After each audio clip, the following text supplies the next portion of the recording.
Hey guys, welcome to Cook with Nancy. Today I'm going to show you guys very easy and simple donut recipe made with ricotta cheese. If you're new to my channel, welcome. Please don't forget to hit the subscribe button right now. That way you don't miss on upcoming videos. To start off, here I have a large bowl. To this I'm adding 1 large egg and 2 tablespoons sugar. You can add sugar more or less depending on your taste level. Go ahead and mix well until it's nice and creamy. To this I'm adding 1 teaspoon vanilla extract.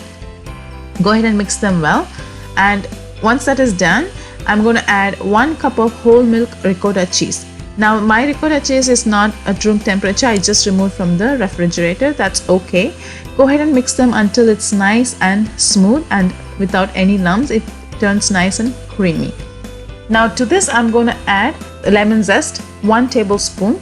Go ahead and grate them directly into the batter. Now once that is done, again give it a quick mix. And to this I'm going to add 1 cup of all-purpose flour. Now when it comes to all-purpose flour, you want to make sure you add a little bit at a time because you might end up adding less or you end up adding the whole cup of flour. Just make sure you add a little bit at a time so that you can adjust the consistency, because we want a consistency that's not too thick or not too thin. As you can see, this consistency is nice and thick. To this I'm adding 2 teaspoons of baking powder and mix well.